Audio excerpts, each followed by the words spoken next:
పాత్రికేయ మిత్రులందరూ కూడా నమస్కారాలు.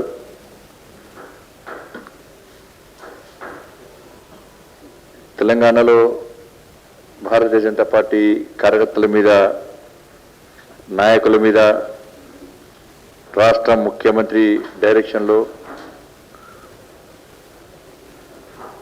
జరుగుతున్నటువంటి పోలీస్ అరాచకాలను మీ ద్వారా తెలంగాణ ప్రజలకు వివరించాల ఉద్దేశంతో ఈరోజు ఈ సమావేశాన్ని ఏర్పాటు జరిగింది. గుర్రంపోడు తండాలో పేద గిరిజనుల యొక్క స్థలాలను, ఆస్తిని స్థానికంగా ఉన్నటువంటి టీఆర్ఎస్ పార్టీ, కాంగ్రెస్ పార్టీ నాయకులు కలిసి ఆక్రమించుకొని దౌర్జన్యాలు చేస్తూ, దాడులు చేస్తూ, హత్యా ప్రయత్నాలు చేస్తూ ఇబ్బంది పెడుతున్న తరుణంలో అక్కడ దాదాపు 40 మంది పేద గిరిజనులను వాళ్ళ మీద 3rd డిగ్రీ పోయించి, కట్టేసి కొట్టి 3rd డిగ్రీ పోయించి అక్రమంగా, అన్యాయంగా ఏ సంఘటన జరగకుండా కూడా 307 కేసు హత్యాయత్నం కేసు పెట్టి దాదాపు 60 రోజుల పాటు ఆ అమాయక పేద గిరిజనులు 40 మందిని జైల్లో ఉంచే దుర్మార్గపు సంఘటన చూసిన తర్వాత, విన్న తర్వాత దీనిలో భారతీయ జనతా పార్టీ పూర్తి స్థాయిలో దీనిపై సమీక్ష జరిపి వివరాలు సేకరించిన తర్వాత ఈ గిరిజన సోదరులు, గిరిజన కుటుంబాలు, పేద గిరిజనులు ఎవరి మీద దాడి చేయలేదు, ఇలాంటి ఎవరు గాయపడలేదు, గాయపడ్డ వ్యక్తి ఏ హాస్పిటల్ అడ్మిట్ కాలేదు, ఎక్కడ చికిత్స జరగలేదు, ఇలాంటి మారణాయుధాలు పోలీసులు రికవర్ చేయలేదు, ఇలాంటి డాక్టర్ సర్టిఫికెట్ లేదు. ఇవన్నీ చూసిన తర్వాత అన్యాయంగా, అక్రమంగా పేద గిరిజనుల మీద వాళ్ళ ఆస్తుల కోసం వాళ్ళు కొట్లాడితే, ప్రశ్నిస్తే వాళ్ళ మీద 3rd డిగ్రీ గురించి అమాయక గిరిజనులని వాళ్ళ 60 రోజుల పాటు జైల్లో పెట్టిన తర్వాత భారతీయ జనతా పార్టీ ప్రజా సమస్యల పట్ల, పేదల పట్ల కొట్లాడే పార్టీగా, ప్రజాసంబద్ధంగా కొట్లాడే పార్టీగా ఈరోజు దాని మీద స్పందించి వాస్తవ విషయాలు తెలుసుకున్న తర్వాత ఆ గిరిజనుల యొక్క ఇది గిరిజనుల ఆస్తే, గిరిజనులకు చెందింది అని చెప్పి సాక్షాత్తు హైకోర్టు ఉత్తర్వులు ఇచ్చినప్పుడు కూడా హైకోర్టు ఉత్తర్వులు పక్కన పెట్టి వాళ్ళ అనుకూలమైనటువంటి పోలీస్ అధికారులను వాళ్ళకు డ్యూటీ చేసాక వాళ్ళ బాధ్యతలు ఇచ్చి అట్లా కూడా సాధ్యం కాకుంటే ఇతర రాష్ట్రాల నుంచి ప్రైవేట్ గుండాలను రప్పించి వాళ్ళ చేతులకు రాడ్లు ఇచ్చి కుక్కలను తీసుకొచ్చి వాళ్ళ ఆ ప్రాంతాల్లో వదిలిపెట్టి ఎవరైనా ప్రశ్నించే గిరిజనులను వాళ్ళ మీద దాడు చేయడము, వాళ్ళ మీద కుక్కలు వదిలిపెట్టడం, మా ఆస్తి మా స్థలాలు అని చెప్పి అడిగే ప్రయత్నం చేస్తే ఇటువంటి దుర్మార్గ చర్యలు పాల్పడిన తర్వాత వాస్తవ విషయాలు తెలుసుకోవడానికి ఇలా భారతీయ జనతా పార్టీ రాష్ట్ర నాయకులము, జిల్లా చాలా మంది కార్యకర్తలు ఎస్టీ మోర్చా ఆధ్వర్యంలో ఆ గిరిజనులు కూడా భరోసా నింపడానికి గిరిజన భరోసా యాత్ర ఇలా గుర్రపడుతున్న పోయిన తర్వాత అక్కడ పోలీసులు మాకే రక్షణ కల్పిస్తున్నాం మేము అనుకున్నాం. అలా చూసిన తర్వాత ఎవరైతే గిరిజనుల ఆస్తులను స్వాధీనం చేసుకొని, ఆక్రమించుకొని అక్రమంగా నిర్మాణం చేపట్టిరో వితౌట్ పర్మిషన్, హైకోర్టు ఉత్తర్వు కూడా దాన్ని వాళ్ళకి పేద గిరిజనులకు స్వాధీనం చేయకుండా షెడ్యూల్ నిర్మించుకున్న తర్వాత ఆగ్రహించినటువంటి గిరిజనులు, పేద గిరిజనులు దాన్ని అడ్డుకునే ప్రయత్నం చేస్తే పోలీస్ అధికారులు, కొంతమంది లోకల్ పోలీస్ అధికారులు ఆ ప్రైవేట్ బడా భూస్వాములకు, బడా వ్యక్తులకు కొమ్ము కాసినటువంటి, బడా కంపెనీలకు కొమ్ము కాసినటువంటి అధికారులు వాళ్ళు విచక్షణారహితంగా ఇలా కార్యకర్తలను, ఆ పేద గిరిజనులను ఏ విధంగా కొట్టారో మీడియా సాక్ష్యం మీ అందరూ చూసారన్న, మీరే సాక్ష్యం దానికి ఏం జరిగింది ఏదైనా మీరే చూసారు. అందుకే వాస్తవ తెలంగాణలో తెలిసి ఉంటే మీకు సిగ్నల్ లేకపోవడం వలన, అంటే టెక్నికల్ ప్రాబ్లం రావడం వలన అసలు విషయాలు చూడలేకపోయారు తెలంగాణ రాష్ట్ర ప్రజలు. మరి మీరే నిలబెట్టి సాక్ష్యం. యువత రాష్ట్ర గురించి జరిగింది లేడీ చెప్పారు ఇంతకుముందు సునీతా నాయక్ ఆయనకు దిగుళ్ళ కాళ్ళు దిగుళ్ళన్నాయి. ఎస్టీ మోర్చా రాష్ట్ర అధ్యక్షుని గాయాలే. చాలా మంది స్థానిక హుజూర్ నగర్ సంబంధించినటువంటి సూర్యాపేట జిల్లాకు సంబంధించినటువంటి అనేక మంది కార్యకర్తలకు నాయకులకు గాయాలైనాయి. పూర్తి గాయాలే కావచ్చు. నేను దానికి క్షమాపణ చెప్పినాను. పోలీసులకు గాయాలైనాయి, క్షమించండి, కానీ మీరు మాకు రక్షణ చదువుకున్నాం కనుక అక్రమంగా షెడ్డుకు రక్షణ ఎవరికి అర్థం కావాలి. ఇప్పటికీ దాన్ని కాపాడాల్సిన అవసరం ఏమొచ్చింది? షెడ్డు కూలితే తప్పేంది? కూలితే దళాన్ని నివరిస్తారు. దళానా అది అనవత్తుడు ఉన్నదా? అది పేదలు అది హైకోర్టు ఇచ్చింది. పెద్ద గిరిజనలు కాస్తాయి ప్రాపర్టీస్ అని. ఎవరో ప్రైవేట్ గుండెల నుంచి రాళ్లతో గిరిజనులు దాడులు చేస్తే ఆ షెడ్డును గిరిజనులు కూలగొట్టే ప్రయత్నం చేస్తే దాన్ని పోలీసు అధికారులు ఎందుకు కాపాడాల్సి వచ్చింది? దానికోసం భారతీయ జనతా పార్టీ కార్యకర్తల మీద, నాయకుల మీద, పేద గిరిజనుల మీద ఎందుకు లాఠీచార్జ్ చేయాల్సి వచ్చింది? దానికి రాష్ట్ర ముఖ్యమంత్రి సమాధానం చెప్పాలి. ఒక ప్రైవేట్ చట్టం కాపాడడానికి ఇలా పోలీసులకు మాకు కుట్రలు పెట్టిస్తావా? రాష్ట్ర ముఖ్యమంత్రిను, నీ ఎమ్మెల్యేలు, నీ మంత్రులు, కాంగ్రెస్ పార్టీ నాయకులు అందరూ కలిసి ఇష్టం లాఠీచార్జ్ చేశారు. మీరు క్షమాపణ చెప్పినా మళ్ళీ తిరిగి వస్తుంటే మన జిల్లా అధ్యక్షుడిని రాత్రి కిడ్నాప్ తీసుకుపోయారు. అప్పుడు కార్యకర్తలు తీసుకుపోయారు. విజయ్ అని చెప్పి ఎస్సీ మోర్చా నాయకుడు తీసుకుపోయి 3 పోలీస్ స్టేషన్లు మార్చుకుంటూ కళ్ళ గంతలని కొట్టారు. దాని తర్వాత మళ్ళీ రిక్వెస్ట్ చేస్తున్నారు. ఇప్పుడు నేను రిక్వెస్ట్ చేసిన పోలీస్ అధికారులకు, మీకు ఇబ్బంది చూసుకుంటాం, మీకు ఏమైనా సహకరిస్తా అని చెప్పిన, మీరు లిస్ట్ ఇవ్వండి, లిస్ట్ నేనే పంపిస్తా అని చెప్పిన. మేము పోలీసు వ్యతిరేకం కాదు, చట్టానికి వ్యతిరేకం కాదని చెప్పి అయినప్పుడు కూడా అర్ధరాత్రి హైదరాబాద్, మేడ్చల్, రంగారెడ్డి, ఇతర జిల్లాలో, ఖమ్మం, కొత్తగూడెం అన్ని జిల్లాలో తిరిగి మబ్బుల 3 గంటలకు దర్వాతలు కొట్టి తల్లిదండ్రులను బేరించి లేకుండా కూడా శ్రవణ్ అనే కార్పొరేట్ ఇంటికి పోయి సీరియస్ వాళ్ళ నాన్నగారు పూజ చేసుకుంటూ మొత్తం వాళ్ళ నాన్నగారు నూకేసి ఇష్టానుసారం మాట్లాడారు. మీ వాళ్ళని అప్పచెప్తారా లేకుంటే మీ తల్లి మీద వెనకపోతారా? బ్లాక్మెయిల్ బెదిరించుడు. వాళ్ళు పోలీసుల, గుండాల, కిడ్నాప్దారుల ఏం తెలుసా మఫ్టీలు వస్తున్నారు. మళ్ళీ రిక్వెస్ట్ చేసిన, మళ్ళా నిన్న మొన్న ఇవాళ కూడా సునీతా నాయక్ అనేప్పటి ఆమె కార్యకర్త ఎస్టీ సంబంధించి నిర్మల్లో ఉంటే, వాళ్ళ బంధువుల ఇంట్లో ఉంటే కోదాడ ఇప్పుడు తీసుకుపోయి కోదాడ తీసుకుపోతాడు. ఆమె వాయిస్ మెసేజ్ పంపింది. ఆమె అరుస్తున్నది, నన్ను బెదిరిస్తున్నారు, కోరుతున్నారు, నన్ను బలవంతం తీసుకుపోతాను తెలుస్తుంది, మాకు నిర్మల్ తీసుకోబోతారని తెలిసి నాకు అని చెప్పి ఫోన్ కట్టేసింది. ఆమె ఒక మహిళను, జిల్లా కార్యదర్శి,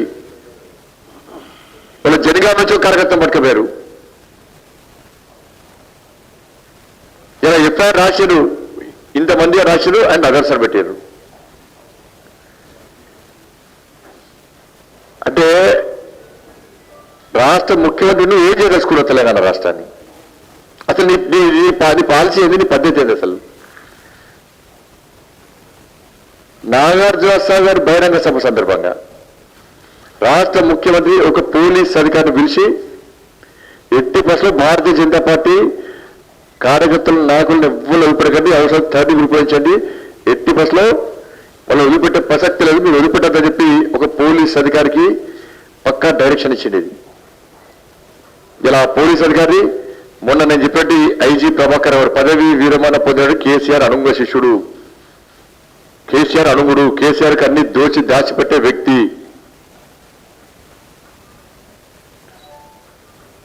ఆయన డైరెక్షన్, ముఖ్యమంత్రి డైరెక్షన్లో ప్రభాకర్ గారి నేతృత్వంలో కింది స్థాయి అధికారులు కొంతమంది ఒక ప్లాన్ ప్రకారం ఒక టీంగా ఏర్పడి ఇలా భారతీయ జనతా పార్టీ కార్యకర్తలను ఇవాళ ఇబ్బంది పెట్టే ప్రయత్నం చేస్తున్నారు. సిగ్గుండాన కొంచెమైనా రాష్ట్ర ముఖ్యమంత్రికి, అక్కడ ఉండాలి కొంచెమైనా రాష్ట్ర ముఖ్యమంత్రికి. నువ్వు ఆందోళన ఏదైతే దొంగ దీక్షలు చేస్తావు, నువ్వు దొంగ దీక్షలు చేసే వల్ల నీకు ఆందోళన ఏర్పడడం వల్ల నిజంగా ఇలా మేము దేనికోసం ఆందోళిస్తున్నాము, ఆందోళన పందాయింది, ఆందోళన దేనికోసం చేస్తారు, ఎవరి కోసం చేస్తున్నారు అని చెప్పి నిజంగా నీకు ఆలోచన ఉంటే ఈ రోజు ఈ పరిస్థితికి ఉత్పన్నమే కాదు. ఇలా నువ్వు ఇలా అరాచకాలకు పాల్పడేవని కాదు. వీళ్ళకి ప్రభాకర్ అనే వ్యక్తిని పెట్టుకుని గుండె చేయాలని ప్రయత్నిస్తున్న రాష్ట్ర ముఖ్యమంత్రి రాష్ట్రంలో, తెలంగాణ రాష్ట్రంలో. దీనికి ఎలాగో ప్రభాకర్ అనే వ్యక్తిని పెట్టుకున్నది.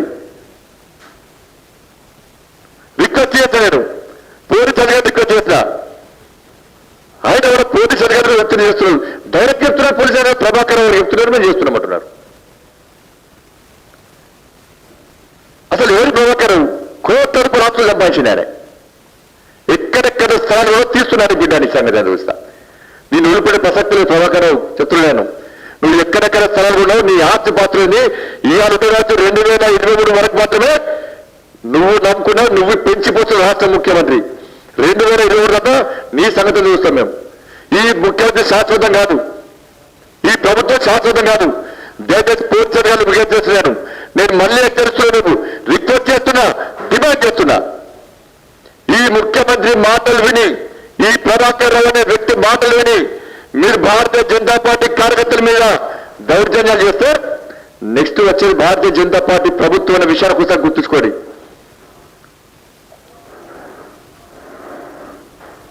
ఇలా పోలీసు మేమందరం డిస్టర్బ్ పోలీసుగా భావిస్తాం. మేము పోలీసు వ్యతిరేకం కాదు. మేము మరి రాష్ట్ర ముఖ్యమంత్రికి కొంచెం సోయి ఉండాలి. నాగార్జున మీటింగ్ పెట్టావు, మరి ఏమంది తెలివి నాగార్జున మీటింగ్ పెట్టినప్పుడు 40 మంది పేద గిరిజనులను కేటగిరీ ఉపయోగించినటువంటి పోలీసు అధికారుల మీద, నీ నాయకుల మీద ఏం చర్యలు తీసుకుని ఎందుకు చెప్తలేవు? అంటే పేద గిరిజనుల మీద లాఠీ చార్జ్, పేద గిరిజనులు కేటగిరీ ఉపయోగించినప్పుడు ప్రభాకర్ వేరేవాడు ఎవరు కొమ్ము రాస్తున్నాడు? ఏమైనా ఇంటరెస్ట్ ఇవ్వండి. నువ్వు ఎవరికోసం పనిచేస్తున్నావు? దాంట్లో పోలీసు రాష్ట్ర ముఖ్యమంత్రి అంటే పేద గిరిజనుల ఆస్తులుగా కావా? చెప్పు, రాత్రి చెప్పండి. ప్రభాకర్ రిపోర్ట్ వేయించినావు. ఇప్పుడు ఎప్పుడు అక్కడ పేద గిరిజనుల ఆస్త లేకుంటే నీ పార్టీ నాయకుల ఆస్త, బడా కంపెనీల యొక్క ఆస్త చెప్పు. పొచ్చటి హైకోర్టు తెరిచిందా లేదా? ఎవరి కోసం పనిచేస్తున్నావు? ఎవరి కోసం పనిచేస్తున్నాను? ఏదైతే రిపోర్ట్ 3rd డిగ్రీ రిపోర్ట్ పేద గిరిజనుల మీద 3rd డిగ్రీ పోసినప్పుడు నీ రిపోర్ట్ ఏమైంది? ఈ రాష్ట్ర ముఖ్యమంత్రి సోయలేకుండా ఎన్నుకున్నాడు. ఏ అధికారి మీద చర్య తీసుకున్నావు నువ్వు?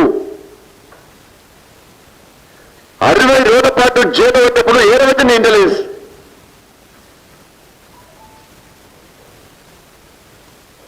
దానికోసం నీ ఇంటెలిజెన్స్ వ్యవస్థ.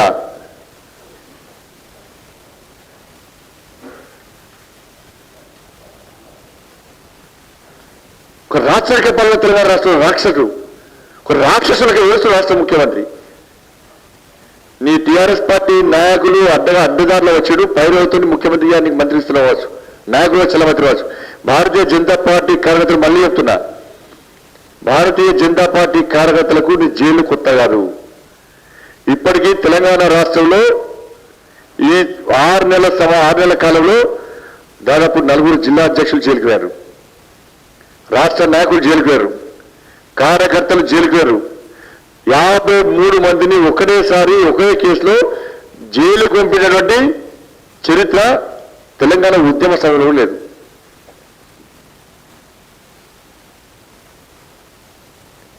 దృష్టిలో వాళ్ళు పోలీసులు ఎవరు ధైర్యంగా వచ్చి దౌర్జన్యం వచ్చి తీసుకుపోతున్నారు.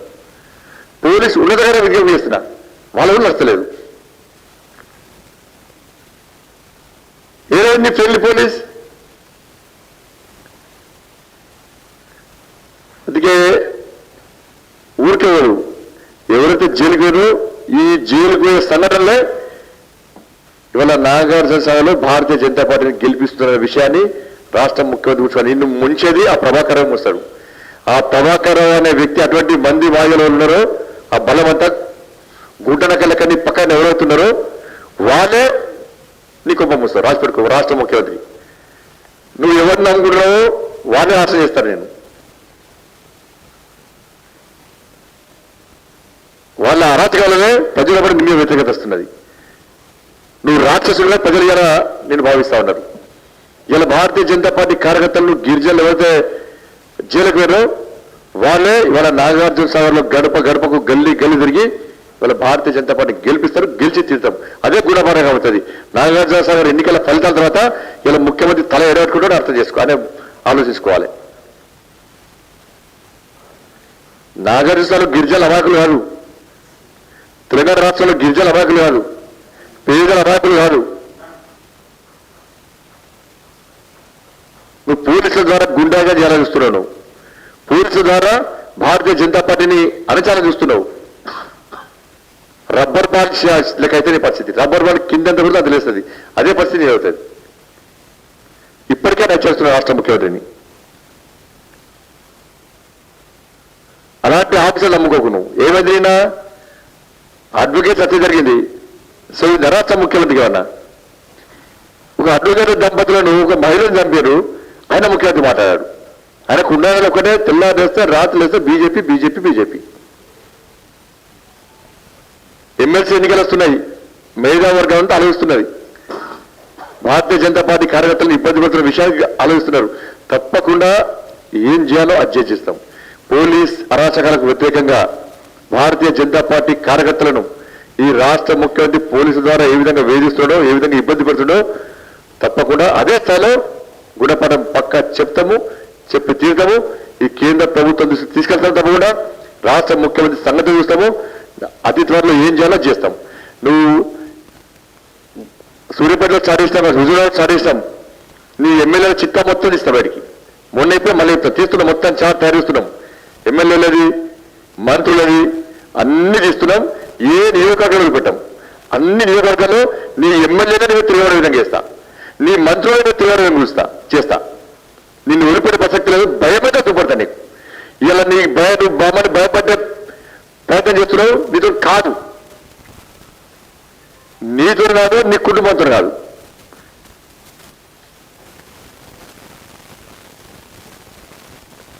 కుట్టిస్తావా? ఆ పేద ఎస్సీ యువ కుటుంబం 30 పోయించి 3 పూజలు మార్చుకొట్టారు. నీ కొడుకుని కూడా ఒప్పుకుంటావా? రాష్ట్ర ముఖ్యం ఒప్పుకుంటాడా? నీ కొడుకులకి నీ కొడుకు వయసు అనేది. నీ తల్లి వయసులోని ఆ సునీతానాయకులు వర్కపెరియాల. నీ తల్లి వయసులో సునీతానాయకును, నీ శ్రీమతి గారి మీ భార్య వయసులో సునీతానాయకులు వర్కపెరియాల. ముఖ్యమంత్రి ఈనాడు ఈ విషయాలని కూడా రేపు నీ కుటుంబాన్ని ఈ విధంగా వర్కపోతే ఏమవుతుందో ఒక్కసారి ఆలోచించుకో, ఆత్మవిమర్శించుకో, ఊహించుకోను, కళలు ఊహించుకో. రేపు రాబోయే రోజుల్లో నేను దిగిపోతున్నా, నేను జైలు పోతా, నా ప్రభుత్వం పోతుంది, నెక్స్ట్ బీజేపీ ప్రభుత్వం వస్తుంది. రేపు నాకు ఇదే విధంగా ఉంటే ఎట్లుంటుందో ఒక్కసారి కళ్ళు మూసుకొని ఊహించుకో. అది పక్కా జరిగింది, రాసి పెట్టుకో. అది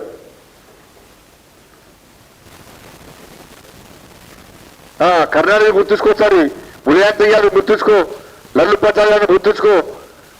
అదే పరిస్థితి నీకు వస్తుంది. ఇవాళ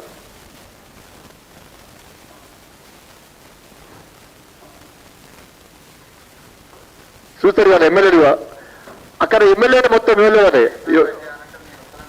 ఒక ఎమ్మెల్యే ఇవాళ ఎట్లా నడుస్తుందంటే, ఒక ఎమ్మెల్యే సభలో పోలీస్ పోస్టింగ్లు ఏ విధంగా ఉంటాయో అక్కడ ఉన్నప్పుడు సిఐ, అక్కడ ఉన్న ఇప్పుడు సిఐ 30 రూపాయలు వచ్చింది గిరిజల మీద తీసియే కొట్టింది. ఆ పేట గిరిజపడి ఆచి ఆ సిఐని వచ్చి అరాచకాలు చేస్తున్నారు, రౌడీగా చేస్తున్నారు, గురు కొడతారు. డిఎస్పీ అంటే సిఐ. నాకు తెలిసింది ఏంటంటే అక్కడ జైలర్ తీసుకోలే వీళ్ళను దెబ్బలు గ్యాస్ అని చెప్పి చివరకు జైలర్ కూడా ట్రాన్స్ఫర్ వచ్చి కొత్త జైలు వరకు వచ్చినాడు. అంటే రాత్రికి రాత్రి వాళ్ళు అనుకూలం చేస్తున్నారా? ఏదనుకుంటుంది ఇలా ఆస్తి తిరిగి రాష్ట్రం మొత్తం తిరిగి గుండా చేస్తున్నాడు. రాత్రి ఫోన్ చేస్తున్నారు, ప్రభాకర్ రావు ఫోన్ చేస్తాడు, ఏ టార్గెట్ ఇది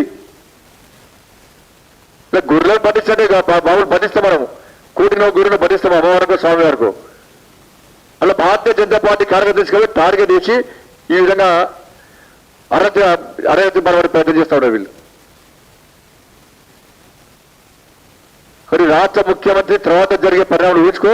నిన్ను ఓడిపోయిన ప్రసక్తులు ఇప్పుడు భరిస్తూనే ఉంటాం, భరించుకోవడానికి సంగతి చూస్తాం మేము. అని అనుకుంటున్నా ఇట్లా అరెస్ట్మెంట్ చేస్తే ఇక బీజేపీ ధర్నాలు చేస్తే రాష్ట్ర వస్తే ఇవన్నీ రావడం పక్కా వస్తాం, పక్కా వచ్చి తింటాం మేము. రాత్రులు శాంతి భద్రత సమస్య ఉత్పన్నమైంది. అది కొంతమంది పోలీస్ అధికారులే ఈ శాంతి భద్రత సమస్య కారణమవుతున్నారు. వాళ్ళే భారతీయ జనతా పార్టీని టార్గెట్ చేస్తున్నారు. వాళ్ళే అక్రమంగా ఆస్తులు సంపాదించి పెడుతున్నారు వాళ్ళు. ఇలా వాళ్ళ ఒక ఎమ్మెల్యే, టీఆర్ఎస్ పార్టీ ఎమ్మెల్యే అసలు వాస్తవ విషయాలు బయటపెట్టింది అదే మీకు వినిపిస్తాం ఒకసారి. ఎస్ఐ పని చేయాలంటే నేను ఉత్తరం ఇస్తేనే ఆయన వచ్చి పనిచేస్తాడు, పోవాలంటే నేను ఉత్తరం ఇచ్చి పంపిస్తే తెల్లారి పోతాడు. ఒక తహసీల్దార్ అయినా, ఒక ఎంపీడీఓ అయినా, ఒక అధికారి అయినా, ఎవరైనా కానీ శాసనసభ్యుడి విశిష్ట అధికారాల ప్రకారం వారు ఎవరిని అక్కడ నియమిస్తే వారు మాత్రమే అధికారికంగా ఎంతకాలం అంటే అంతకాలం పనిచేస్తారు. వద్దనుకున్న తెల్లారి తట్టబుట్ట సర్దుకొని ఆయన పోవాల్సి వస్తుంది, ఇంకొకళ్ళ తీసుకొచ్చి పెడతాం. అధికారమే మన చేతిలో ఉన్న తర్వాత ఒక ఎంపీపీ పోయినంత మాత్రాన ఈ మండల నాయకులు ఇది పరిస్థితి. దీనికి పోలీస్ అధికారుల సంఘం ఏం మారుతుంది? పోలీస్ అధికారులు ఏం సమాధానం చెప్తారు? నిక్కచ్చిగా నిజాయితీగా పనిచేసే అధికారులు ఏం సమాధానం చెప్తారు? ఏది పరిస్థితి తెలంగాణ రాష్ట్రంలో? సాక్షాత్తు ఒక ఎమ్మెల్యేని బరిదగించి ఏ విధంగా చెప్తుంటే ఒకసారి అర్థం చేసుకోవాల్సిన అవసరం ఉంది. ఇలాంటి పాలన ఉన్నప్పుడు ప్రజాస్వామ్యం తెలంగాణ రాష్ట్రంలో ఏ విధంగా పరిరక్షింపబడుతుంది? గుండాలు, రౌడీలు, క్రిమినల్స్ అందరూ కూడా రెచ్చిపోతున్నారు. అందుకే యథా రాజా తదా ప్రజ. ముఖ్యమంత్రి ఏ విధంగా ఉన్నారో వాళ్ళ అధికారులు ఆ విధంగా ఉన్నారు, వాళ్ళ ఎమ్మెల్యేలు, వాళ్ళ మంత్రులు అదే విధంగా ఉన్నారు.